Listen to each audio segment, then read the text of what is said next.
We are so happy that you guys are here. If you are watching this live on Facebook, comment in the comments, #live. If you're catching the replay, #replay for us. We would love to know who we're chatting with.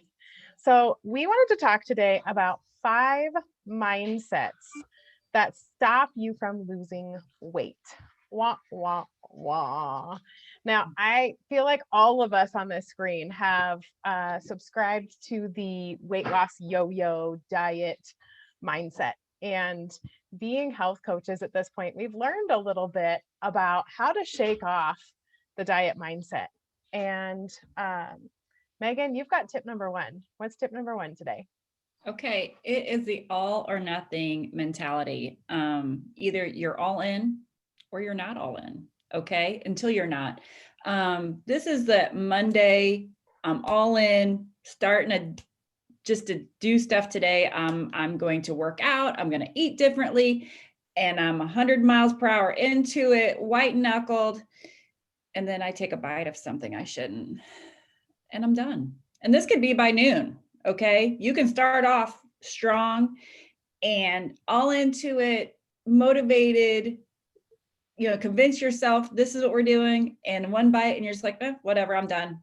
Give me some more of that. I'll take, give me 2 McDonald's, here I come.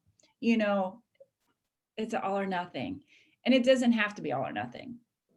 I can totally relate to that. I've been like super gung-ho and I'm like, I've got this, I'm doing this today. And then something ends up in my mouth. Like I lick the peanut butter from my kids' snack or whatever happens. And then I'm like, that's it, I'm done. I quit.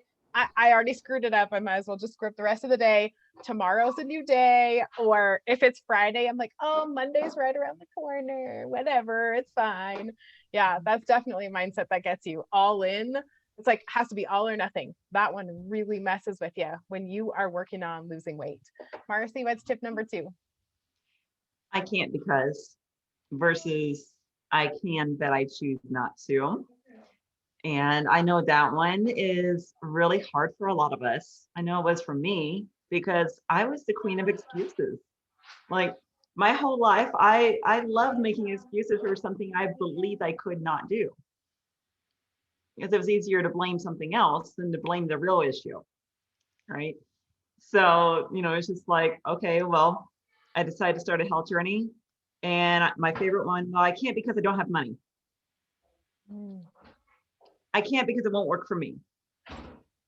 I can't because, and then I kept going on this rabbit hole trail of all that I can't because.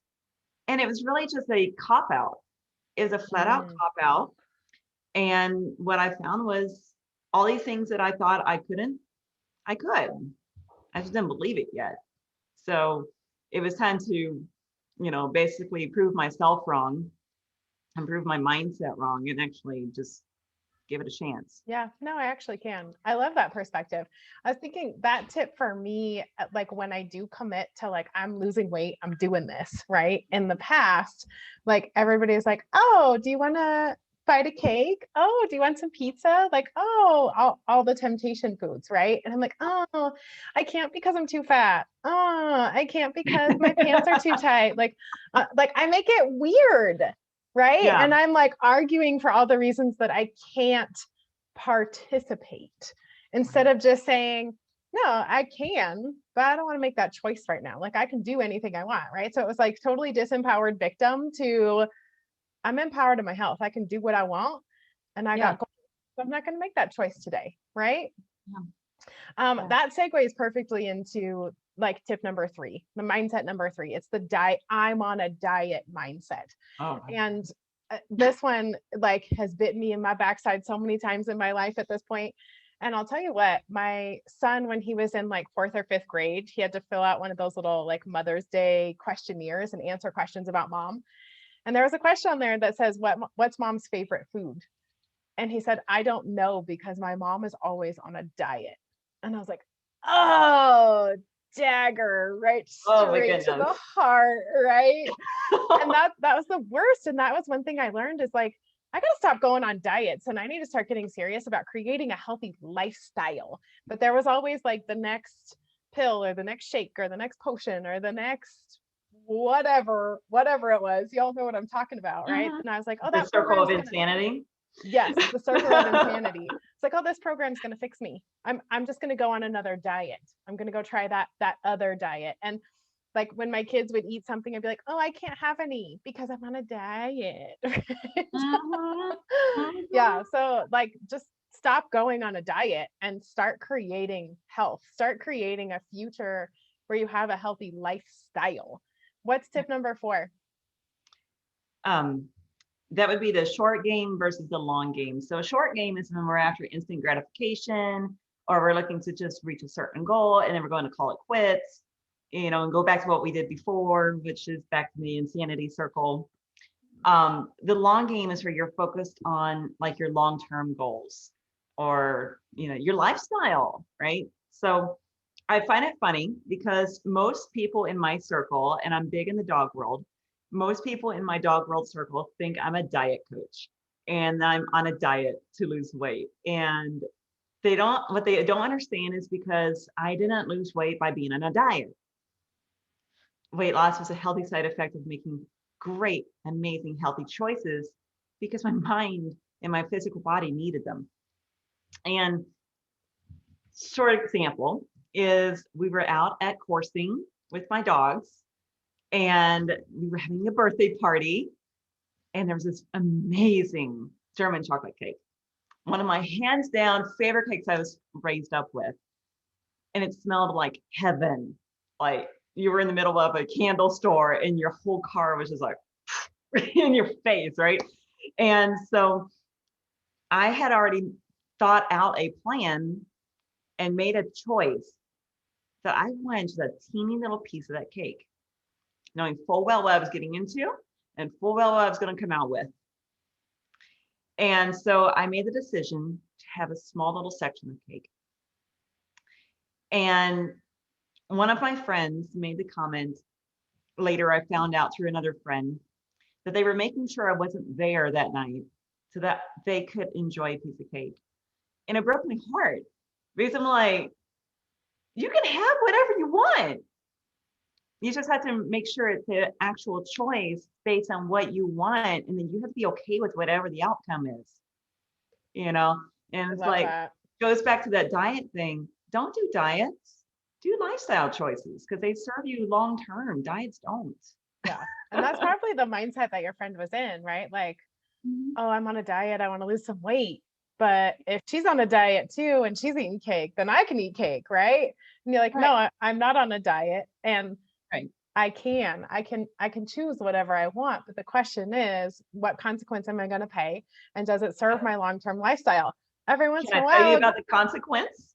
Oh yeah. All right. The consequence, because I knew there was going to be one. The consequence was I felt sick as a dog for 2 days. Oh, man. It's the consequence of being clean, right? That's right, because my body is so attuned to clean eating now Yeah. that whenever I do overwhelm it with too much of a good thing, because Yeah. sugar in the brain, sugar is Yeah. the upper, okay, but overloading the sugar with or the body with what it wasn't used to, it created a toxic environment for my body and my brain. Yeah. And it took a good 48 hours to clean out and just be like, oh my word, I'm so over the hangover. It sucked. Well, It but I love sucked. that you stepped fully into that decision. Like you could have said, I can't because I'm living a healthy lifestyle. I can't because I'm on a diet, right? But Right. instead you said, I can and I choose to, and this is what's going to happen. And I fully embrace the consequence versus right. like doing it in secret and then suffering in silence because you're hiding. You have to do something in secret. That's a big You sign. got a problem. You got an Big addiction. I did it in open where everyone could see me. I wasn't trying to hide something because I'll tell you, the hiding sets off the addiction mindset. Oh, I 100%. I have been a sugar addict in the past. Mhm. I no longer am one. Right. And Right. that's the difference. That's awesome. That's awesome. Megan, I know you got mindset number 5 for us. What is mindset number 5 that stops you from being successful at losing weight and keeping it off? Well, it's Monday versus the weekend. Okay. So I'm going to go with the weekend first because we talked about Monday, like the all in or nothing. So you've worked hard all week. All right. You've made good choices. you have stuck to the plan, you are just on your game, okay, with your healthy lifestyle. The weekend comes, all right? You don't have the same work schedule or the same schedule. You wake up late, you haven't eaten, you don't drink enough water, and you're just like, the friends call, the barbecue, this, that, the other, and you just go off the rails, all right? And you could stop yourself, but a lot of times it's too late, or you might have had a beverage and then you definitely do different things and eat different things. And then they always have that thought, well, Monday's around the corner. I heard you say it. And then I also heard Marcy say that insanity circle, because people will kill it all week, Monday through Friday. They are on point. The weekend comes and it's all out the window. And it's like, well, those are my cheat days. I don't have cheat days. We make choices. Like Marcy made a choice about her cake. And you know what? It's okay. She had some cake. She did pay for it. And sugar is a headache thing for me. Migraine. I get migraines when I have too much sugar now. Yeah. So it's like, do I want a headache or not? Or do I want some Right? Yeah, but it is a sugar addiction thing. But don't erase all your hard work you did all week. I mean, you worked hard. Let the weekend push through it, come out on Monday, and or just set your week up for success. I make choices. Like, I know if we're going out to eat, which we haven't done a lot, I already know what I'm going to eat before I get to the restaurant. If I am going to have a adult beverage, I know it's going to be low carb and it's going to be towards my health goals, not against them. You can choose all this stuff. If you are going to a wedding, maybe this is your once half a year piece of wedding cake. For me, that's the only reason you go to weddings, is for the cake. Who cares who's getting married? It's about the cake. If they don't have cake at the wedding, I don't go. Okay. No. Right. Just the thing is, don't ruin your weekend and don't ruin your week. Yeah. Vice versa. Monday, yeah, you can start, but you got to undo all the stuff you just did. Yeah. And you don't have to go all out either. Like, my piece of cake was like that. It was like the tiniest little section. I could have chose a huge piece that was being served to everybody else, but I knew that wouldn't have helped me at all. I would have felt way worse too. Could you imagine? Yeah, I feel like that's bonus mindset. Like, bonus mindset number 6 is cheating versus choosing, right? Because when you're on a diet and you're being ridiculous about your weight loss journey, there's cheat days, right? Like, I'm cheating. Yes. Like, I don't, like Marcy, like you said earlier, I don't cheat on my husband and I'm not cheating on my health, right? That's right. I am making conscious choices, and I recognize right in this minute, I'm going to pay a consequence that I am not going to love, but I'm empowered to make that choice. I am not a victim of the cake and now I have to have 10 pieces, right? Like, I am fully in the driver's seat. And Marcy, you pointed that out earlier too, is that the theme of all of these tips are shifting from being a victim, being depraved, being restricted, and just like freaking whining about weight loss, to being totally empowered to lose the weight and create a lifestyle that's going to allow you to keep it off. Like, that's the massive shift that we make when we choose to stop subscribing to those mindsets that make weight loss and maintenance really freaking hard. So I want you guys to type all in the comments for us if you would like to be invited to our focus group next week. We are kicking off 7 days of the KISS method for weight loss. Keep it super simple. We are going to be sharing all of our secret tricks and hacks that keep weight loss simple and lay a foundation for you to keep that weight off. So if you would like an invitation from us, type all in the messages, because we would love to have you join us. We will see you next week.